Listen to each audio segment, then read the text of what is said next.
ये बात कौन बोल रहे थे कि ये एक ऐसा चुनाव, हाँ नीतीश जी ने बोली है कि होगा जिसको बरसों तक याद किया जाए।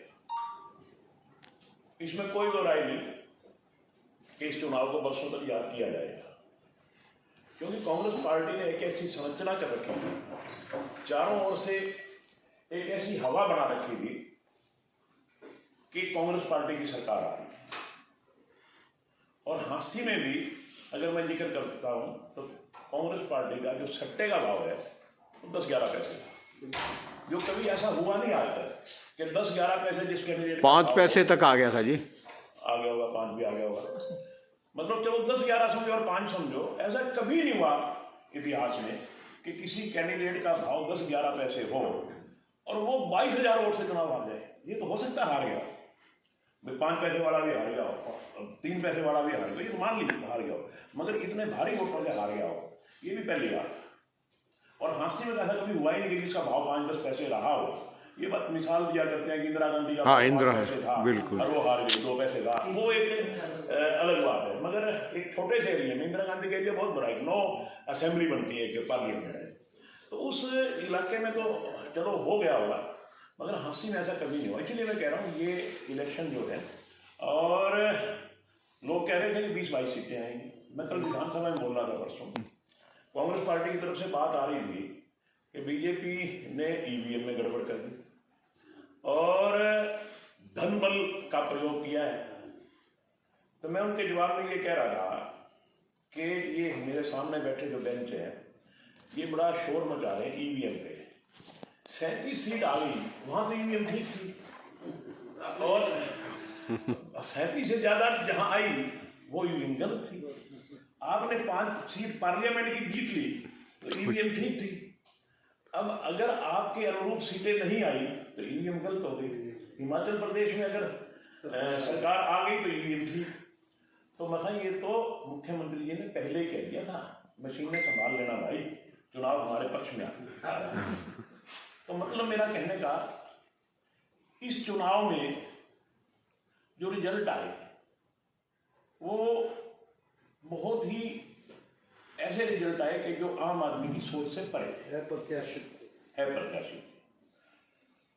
और राजनीति में जैसा कि राजीव जी ने कहा, प्रेस चौथा स्तंभ होता है, आप लोगों का बहुत बड़ा रोल होता है। आप लोग भी चुनाव को बदलने में अपनी अहम भूमिका निभा सकते हैं और निभाते भी। एक सच्ची बात की वकालत करना, पुरजोर वकालत करना और जन जन तक ये पहुंचाना, ये आप लोगों का काम है। और मैं समझता हूं कि मैं तो जब से चुनाव लड़ने लगा हूं, पत्रकार साथियों ने हमेशा मेरा साथ दिया, हमेशा। और सही कह रहे थे सर्वेश जी, पत्रकार साथी को भी अगर कोई मेरे से काम पड़ा, निश्चित तौर पे मैंने भी दिल जान से उसका साथ देने का प्रयास किया, उसका काम करवाने का प्रयास किया। और यही वजह है कि अपने हरियाणा में कहावत है कि हाथ को हाथ होता है। जब आप मेरे लिए इतना करेंगे तो मैं क्यों नहीं करूंगा जीवन के। और अगर मैं आपके लिए नहीं करूंगा तो आप कितने दिन करेंगे? ये तो गिव एंड टेक वाली बात है, और वो किसी के ऊपर कोई आसान नहीं होता। हम सारे एक सामाजिक प्राणी हैं और समाज में रह करके हम एक दूसरे का साथ देना हमारी ड्यूटी बनती है। ये अलग बात है कि हम पॉलिटिशियन हैं, आप पत्रकार हैं, और पॉलिटिशियन का पत्रकार का मैं समझता हूं एक चोली दामन का साथ। और इसके लिए मैं आपका आभारी भी हूं कि आपने इस चुनाव में विशेष तौर पे और पहले भी जब भी मुझे जहां आपकी जरूरत पड़ी, और मैंने हमेशा आपको सच के लिए आवाज लगाई है कि मेरी सच्ची बात जनता तक पहुंचाओ। अगर मेरी गलत बात है तो बिल्कुल मेरे को गलत लिखो, आप निष्पक्ष लिखो। और मैं आपका आभारी हूं सबका कि आपने हमेशा निष्पक्षता से सच्ची बात को जनता तक पहुंचाने का काम किया। और वो एक बहुत बड़ी वजह है कि हम कंटिन्यूस दूसरी बार चुनाव जीते। इसमें आप सबका बहुत बहुत बड़ा सहयोग है, इसके लिए मैं आपका धन्यवाद करता हूं। अब होगी अपनी औपचारिक बातचीत।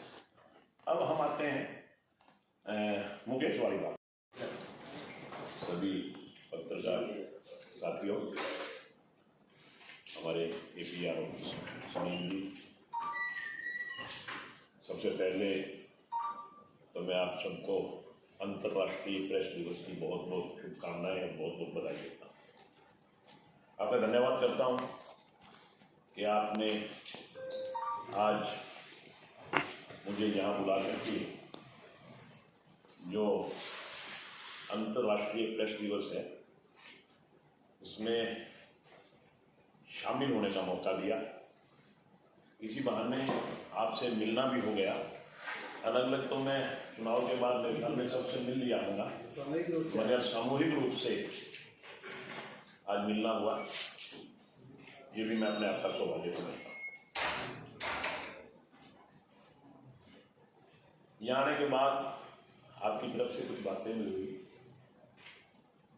कोई एप्लीकेशन की बात हुई, कोई आपने एक बच्चे की डिमांड की यहाँ पानी बनाने के लिए, इसके अलावा कुछ कहा है और तो कोई डिमांड नहीं है। वो तो स्टार्टिंग में कह रहे थे जी, बस इनको हैं स्टार्टिंग में जो बातें चल रही यही थी। और भी था कुछ एक एप्लीकेशन की एप्लीकेशन बोल गया एप्लीकेशन की और एक बच्चे की कोई बात नहीं, मेरे दिमाग से उतर ना गई क्या था है। हाँ वो बातें कर रहे शिमला वगैरह की बातें वो तो अपने आप आ जाऊँ। आपके एजुकेशन की सरलीकरण की बात है, वो हमारे APRO साहब ने बता दी, और फिर भी कहीं कोई दिक्कत हुई तो मैं आपके साथ हूँ और मैं पुरजोर आपकी वकालत करके आपका ये काम करवाऊंगा, ये मैं आपसे वादा करता हूँ। रही बात एक आपने जो पानी वानी पिलाने के लिए लड़के की डिमांड की, बुआई की, लड़का बुआई होता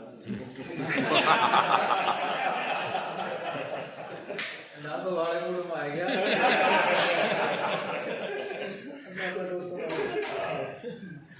तो मैं कल ही SDM साहब को कह के कोई आपका यहाँ लड़का नियुक्त करवा दें। ये तो आगे आपकी डिमांड की। रही बात, ये बात आप सभी जानते हैं कि अभी चुनाव होके हटे हैं और जो चुनाव के नतीजे आए हैं, ऐसे नतीजे आए हैं जो लोगों की अफवाहों के बिल्कुल विपरीत, जो कि लोगों ने सोचा ही नहीं था, मगर सही मायने में जो राजनीतिक विश्लेषक थे, जो राजनीति को भली भांति समझते थे, वो ये कहते थे कि बीजेपी की सरकार बने। और मेरी अगर किसी से बात हुई हो आप में से, मैं भी ये कहता था कि मैं चुनाव जीतूंगा 20,000 से ज्यादा वोटों से जीतूंगा। ये बात मैं अक्सर कहता कि चुनाव जीतेंगे हम और 20,000 से ज्यादा वोटों से। ईमानदार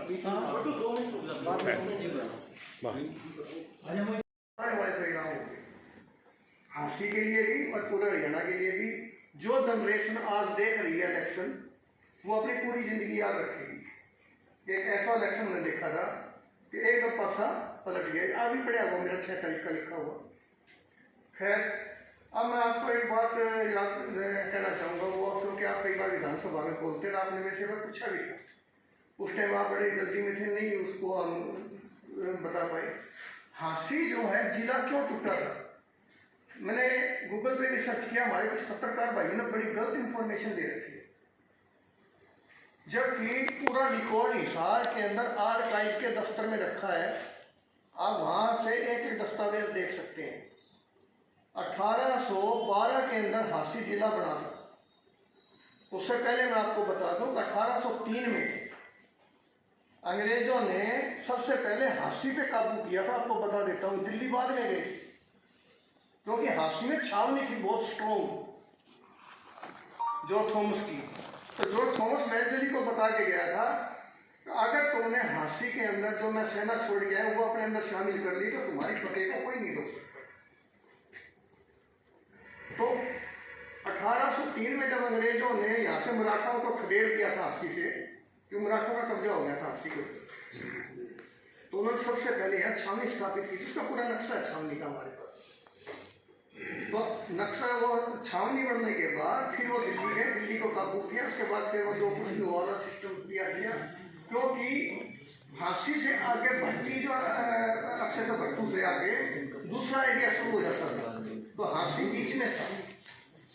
तो यहाँ से उन्होंने इसको जिला बनाया, हेडक्वार्टर बनाया, काफी काम हुए और सारे दफ्तर किले के ऊपर थे, किला साबुत, ये किला पर नासवा ठाउन में तोड़ा गया। तो उसके बाद जो है यहाँ एक प्रॉब्लम आ गई, उसके बाद उन्होंने यहाँ पूरे शांति करके वो मुल्तान तक का एरिया में सारे कब्जा कर लिया था। फिर अंग्रेजों के पास एक प्रॉब्लम आई कि झांसी के चारों तरफ तालाब बहुत थे, छोटे बड़े तालाब बहुत थे, और उनके अंदर गर्मियों में पानी सड़ने लग जाता था। उस पानी के सड़ने के कारण एक मछली वो थे, इनका जो बेस था ना बोलने का, मैं आज भी ये बात बोलता हूँ, इनका जो बेस है आवाज़ का, वो रेडियोफोनिक बोलते हैं उसको, वो है जो कलाकार होते हैं फिल्मों में, उनके अंदर ये आवाज़ बेसिस तौर से अट्रैक्ट करती है। तो इस चीज़ को लेके हमने उस टाइम पर रिकॉग्नाइज था। बाद में मुलाकात जो मैंने बताया था बयाना साहब से, इन्होंने पूछा था तुम मेरे को जानता है? मैं नाम बयाना साहब मैं जानता हूँ। बोला कैसे? क्योंकि जब इनकी बस स्टैंड के सामने ऊपर इन्होंने बुलाया था, हम लोगों ने तब कुछ बातें हुई। खैर आपने रिकॉर्ड बनाया लगातार दूसरी बार जीतने का, लेकिन इससे पहले एक रिकॉर्ड बन चुका है लगातार दूसरी बार जीतने का, लेकिन वो रिकॉर्ड ऐसा नहीं था जो आपने बनाया। 67 में हरी सिंह सैनी जो पेड़े वाले हैं वो विधायक बने थे, और 68 में दोबारा इलेक्शन हो गया, इलेक्शन में मिड टर्म पोल हो गया,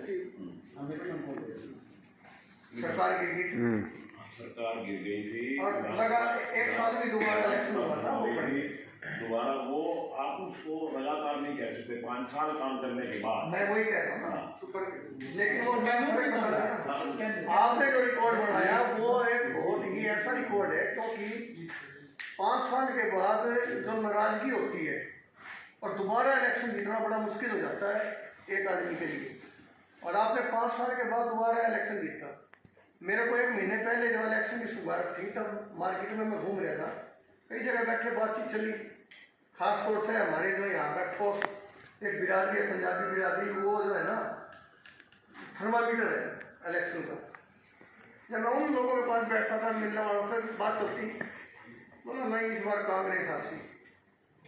तो थोड़ी देर बाद बात करते करते बोला फिर ध्यान ठीक है, मैं आराम ना मिल जाता है। मतलब वो एक नीचे की एक बात लाई थी, और फिर मैंने ये जो 5 तारीख को पॉलिटिक्स है वो लिखा है। तो बताइए, बहुत बहुत शुभकामनाएं। मेरे को बंसल जी की बड़ी एक अच्छी एक बात लगती है, ये जब बोलना स्टार्ट करते हैं कि मैं ज़्यादा नहीं बोलता, मैं कम बोलता हूँ, ये तो उनका शुरू हो जाते हैं। इसमें मेरे को एक बात याद आ गई, बंसल जी आपकी परमिशन से कहना चाहूँगा। नहीं सर, कुछ भी एक ना घर में जैसे वो ब्राह्मण को जिमाने के लिए लेके आते थे, एक बुजुर्ग को लेके आया करते एक परिवार में, और बुजुर्ग बेचारे आते और खा के अपना वो आशीर्वाद देके चले जाते। एक बार सीजन का काम था, वो बुजुर्ग को टाइम नहीं था कहीं और जाना, उसने अपने बेटे को भेज दिया, भी जाओ आप इस परिवार में आपको जिम किया है, और चले गए। तो परिवार के लोगों ने सामने रखा भी, जैसे इनके पिताजी खाते थे वैसे ही खाते होंगे। वो बेटे की अच्छी खुराक थी, उसने सारा लपेट दिया, वो जो भी लेके आए वो लपेट देते। उन्होंने देखा कि जो हमारे हिस्से का था वो भी लपेट दिया इन्होंने। तो वो उसके जो उस परिवार के जो मुखिया थे, उन्होंने कहा कि ब्राह्मण देवता, जो आपके पिताजी हैं, जब वो हमारे यहाँ आते थे, जब उनका आदि बीज कार्य यानी खाने का जब बीज आता था तो वो पानी पीते थे। तो उन्होंने कहा जी बाबूजी आप चिंता ना करो, पानी मैं भी पीऊंगा, मेरा भी हाथ आ तो लेने दो। मेरा हाथ आया नहीं, तो आना चाहिए। तो ये बंसल जी की मैं कह रहा था, जैसे आपके लिए बातें चल रही थी कि आप अपने दुश्मनों को भी ऐसा कुछ करके दोस्त बना लेते, ये आपकी खासियत। किसी राज्य में एक फकीर थे, उनकी जो राजा था उनके साथ में थोड़ी सी अनबन होगी, गड़बड़ सी होगी। अब राजा तो राजा होता है, राजा ने फकीर के लिए आदेश दिया कि इनको चौराहे पे खड़ा करो, और जितनी भी प्रजा है वो इनको एक एक पत्थर मारे, जो पत्थर नहीं मारेगा उनको जो 50 कोड़े हैं वो मारे जाएंगे। फकीर को चौराहे पे खड़ा कर दिया, लोग आए और एक एक पत्थर उठाए, उस फकीर को मारे। एक उनमें से एक, उस पब्लिक में से, उस भीड़ में से एक ऐसा व्यक्ति था जो उस फकीर का भक्त था, जो उनका जानकार था, जो उनका मुरीद था। अब उसने देखा कि अगर मैं पत्थर नहीं मारता हूं तो राजा ने कहा कि 50 कोड़े लगेंगे, तो मैं तो राजा का गुनहगार हो जाता हूं, और अगर मैं पत्थर मारता हूं तो फिर मेरे को तो राजा के जो मेरे मुर्शिद हैं, मेरे गुरु हैं, उनके प्रति मेरे को, मैं अपने गुरु को पत्थर कैसे मारूं। तो उसने कहा कि कोई बीच विचारा से इसका एक रास्ता निकाला जाए। उसने कहा कि मैं कुछ ऐसा मारता हूं भी मेरा हाथ भी यूं हो जाए तो कुछ और चोट भी ना आए।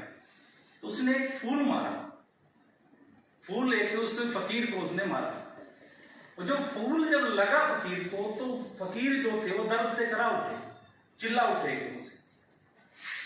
तो उसने शिष्य ने देखा कि जब गुरुजी को जब पत्थर लग रहे थे वो उसको आसानी से सहन कर रहे थे, लेकिन मैंने एक फूल मारा है, वो फूल कैसे इतना दर्द कर गया। उसने पूछा गुरुजी से, गुरुजी भाई मैं अगर पत्थर ना मारता तो मेरे को राजा के 50 कोड़े लगते, लेकिन एक मैंने आपको फूल मारा है और वो फूल मारने से आप इतना दर्द से करा उठे, लेकिन औरों के पत्थर में भी आपको दर्द नहीं होता। तो फकीर ने कहा कि जो और जो पत्थर मार रहे हैं ना, वो मेरी शख्सियत के बारे में जानते नहीं, तू जानता था लेकिन तूने फिर भी मेरे को फूल मारा है, तो इसलिए मेरे को तेरे फूल का जो दर्द है वो पत्थर से भी कहीं ज्यादा हुआ है। तो इसलिए जो लगते रहते हैं, फूल लगते हैं, पत्थर लगते हैं, उनको आप बड़ी आसानी से आप सहन करते हैं, ये आपकी एक खास बात है, और इस खास बात को बनाए रखिए, लगातार इसी तरह हमारे यहाँ आते रहिए। आपका एक बार फिर से बहुत बहुत धन्यवाद, बहुत बहुत स्वागत, आप यहाँ आए और इसी प्रकार आते रहिए। बहुत बहुत हमारा काम चलता नहीं, और मुझे लगता है कि आपके साथ रह के और आपके सारा सिस्टम में रह के ना, तो हमारा भी काम थोड़ा गिर जाए। तो कुछ बातें रही बताया वैसे ने। अभी मैं हिसार से पहुंचा था सर, वहाँ एक के अभी प्रेस डे मनाया गया था, उसमें मुख्यमंत्री के मीडिया कोऑर्डिनेटर साहब अशोक चावड़ा जी पहुंचे थे बैठो चीफ गेस्ट। तो उन्होंने आज पत्रकारों को लेकर काफ़ी कुछ बातें कही, कुछ डिमांड्स थी उनकी, तो सारी की सारी बातें मैं आपके साथ शेयर करना चाहूँगा।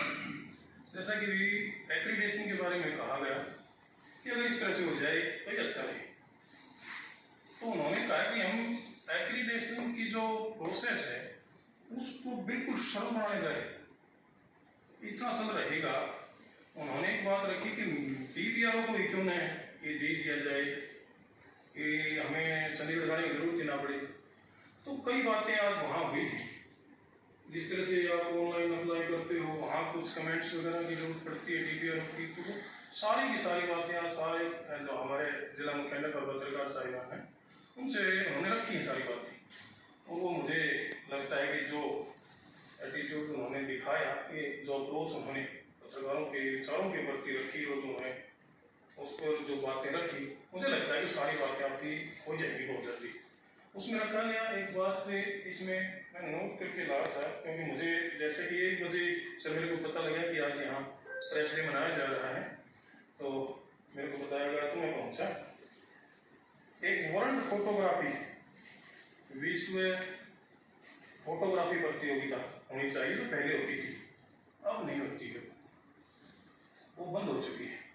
तो चावड़ा साहब ने एक बात कही है कि हम इसको बहुत जल्द शुरू करवाएंगे। जो हमारे फोटोग्राफर है ना, वो कई बार इससे वंचित रह जाते हैं, उसमें थोड़ा सा इनाम वगैरह रखती थी सरकार, अब वो दोबारा से शुरू होने वाला है। ये माननीय मुख्यमंत्री जी के सम्मुख काफी कुछ डिमांड्स पूरी की जाएंगी। और इसमें कई चीजें और भी हैं, वो हम आपके साथ शेयर करते रहेंगे। एप्लीकेशन का वगैरह वो सारा सिस्टम हो जाएगा। और भी कई बातें मैं जिस तरह से एक बात कही जी ने टोल की, टोल पर अगर ये थोड़ा सा फ्री हो जाए ना तो ये अच्छा रहे। तो चावड़ा जी ने कहा है कि है ना, हम इसको लेके पहले भी माननीय मुख्यमंत्री जी हमने बात की थी, लेकिन हमें शायद दोबारा से बात करने की फिर जरूरत पड़ेगी, और मुझे लगता है कि ये भी हो जाएगा, क्योंकि उन्होंने जो कहा है जिस लहजे से उन्होंने कहा।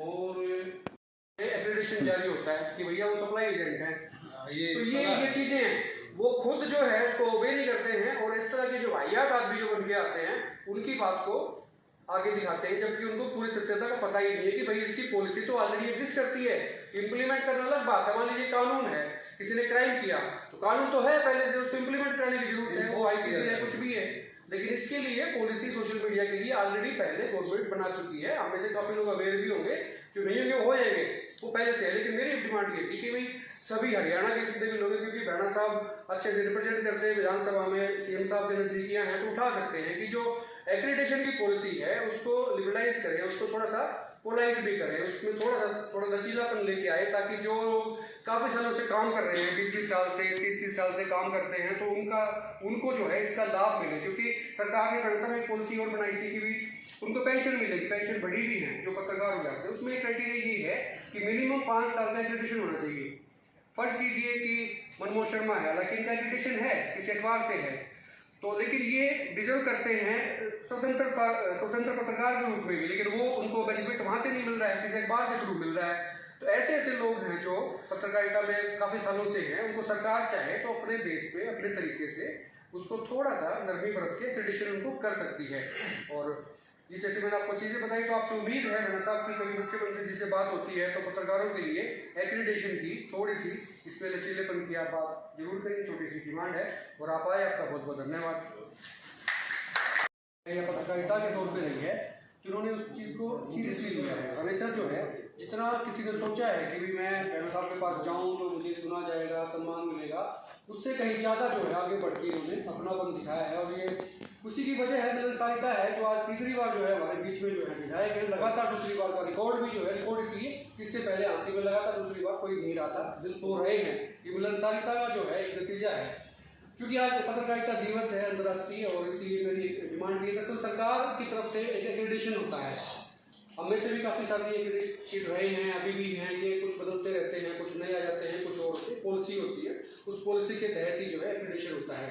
और अभी बंसल जी बता रहे थे कि विधायक ने, पुंडरी के विधायक उन्होंने कुछ बात रखी, वो थोड़ी इमेच्योर इसलिए कि उनको अधूरी जानकारियां थी। उन्होंने कहा कि सोशल मीडिया ये वो इनके लिए गाइडलाइन होनी चाहिए, तो उस महोदय को पता नहीं था कि गाइडलाइन इसके बारे में ऑलरेडी है।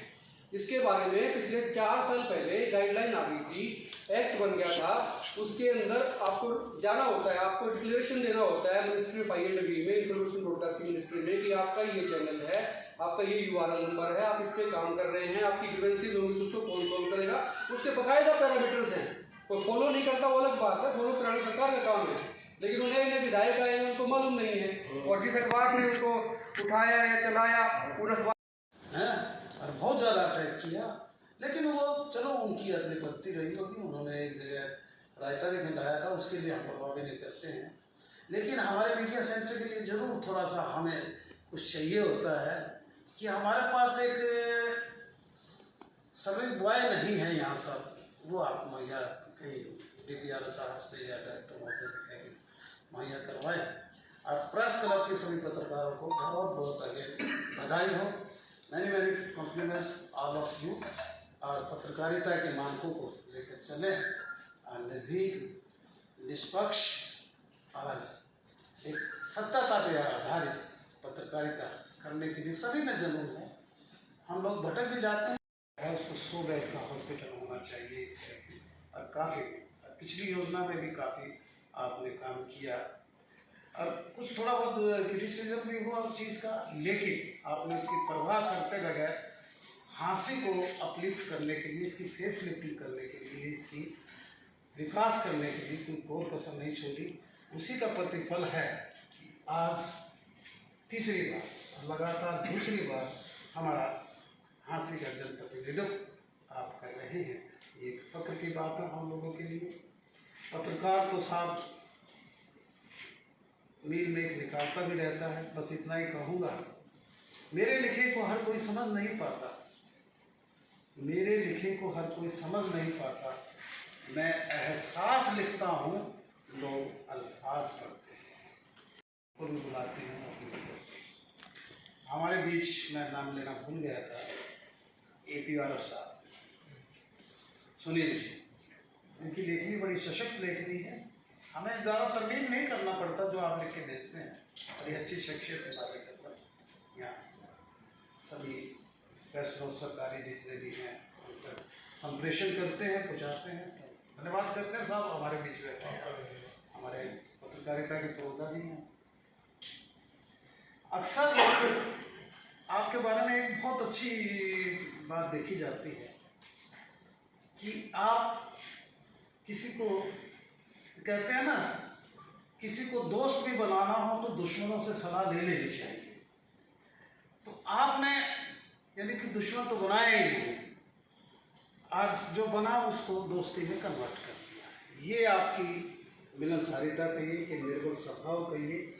और मैं अभी देख ही रहा था आपको लाइव जब सदन में बोल रहे थे तो आपने एक एक शब्द को यानी कि इतना भाषाई अधिपत्य आपके पास, लिंग्विस्टिक कमांड है। मैं देख रहा था कि इतनी धारा प्रवाह हिंदी और कोई एक्सेंट नहीं बदला आपने। तो वहाँ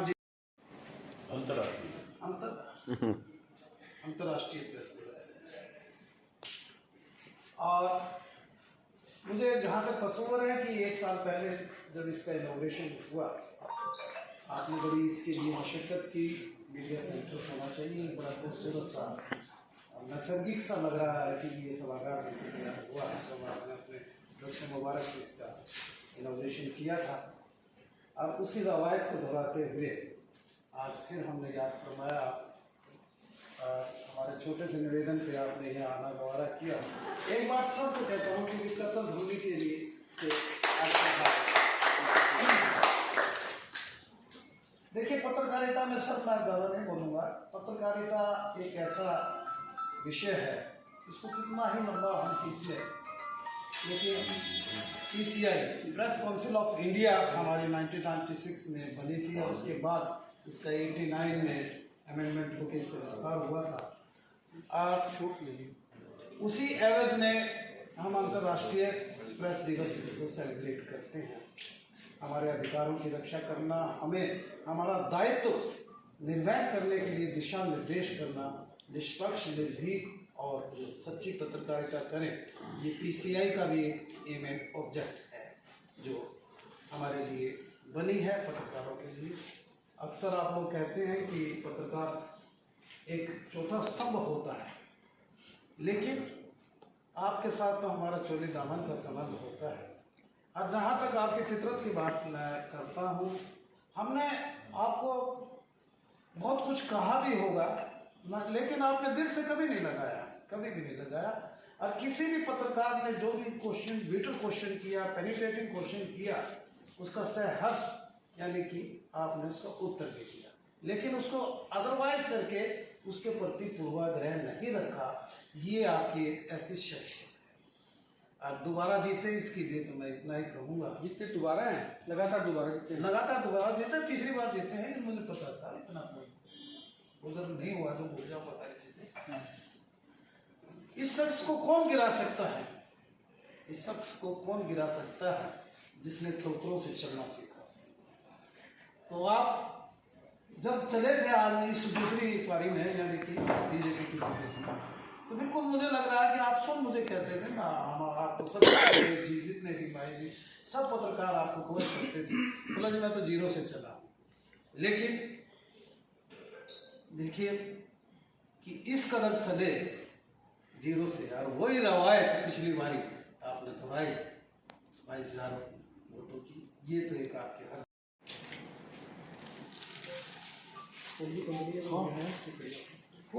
फूल की पंखड़ियाँ बड़ी नाजुक होती हैं साहब, अब दिल को छू जाती हैं। तो मैं सभी ये सबको दे देना।